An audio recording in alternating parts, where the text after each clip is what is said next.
hinahinay lang sa pagsasabi ng masama tungkol sa iyong kapwa. Baka kasi hindi mo na napapansin na sarili mo na pala ang tinutukoy mo. Diba?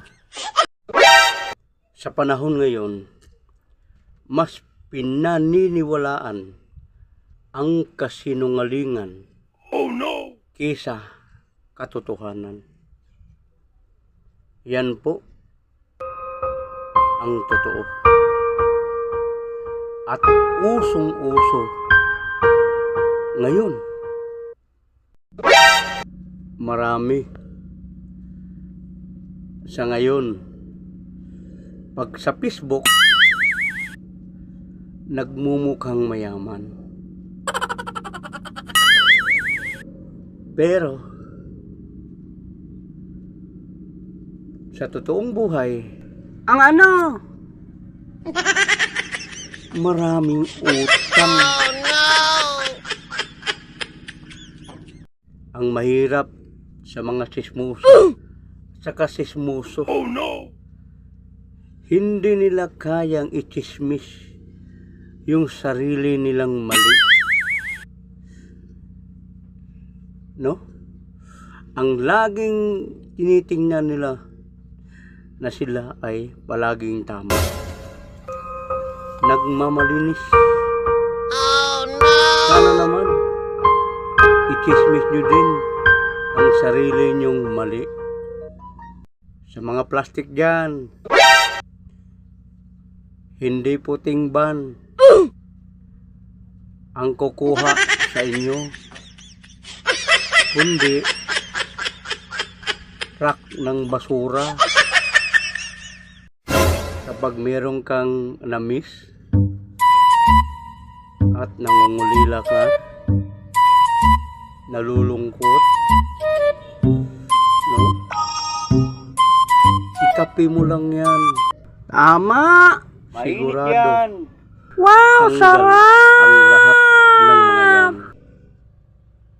Ganito ang tao na palaging husga ng husga. Pero yung mga sinasabi niya na panghuhusga ay ugali pala niya.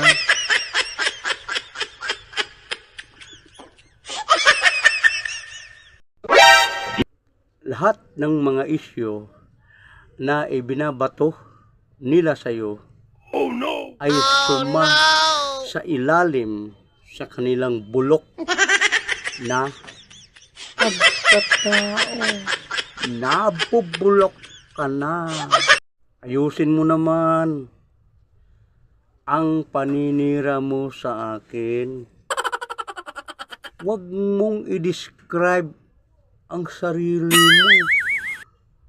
Ako nga yung sinisiraan mo eh. Tapos i-describe mo sarili mo.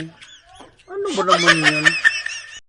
Ang mga chismoso at sismosa ay parang pinya yan.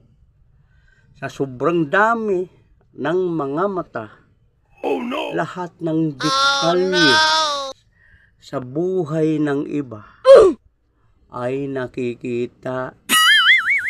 Ngunit ang sarili niya hindi niya makikita sa maraming mata.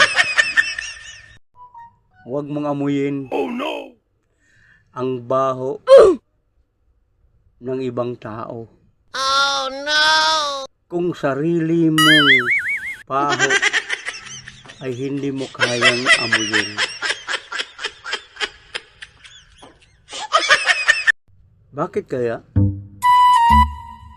Kahit magkulong ka sa bahay ng buong araw, kapag ang chismosa ay mga nakapaligid sa iyo, kaya ka nilang gawan ng imbento, kwento. Take note, kahit gaano ka pa kasipsip, hindi ka magiging tagapagmana ng pinagsipsipan mo. Huwag mo sanang kalimutan na meron kang siya na totoo mong minahal nung kabataan mo pa, ay nagiging masaya kayo hanggang sa nagbunga ang inyong pagmamahalan. Diba? Lalahanin mo na siya ang pinili mo sa buhay mo.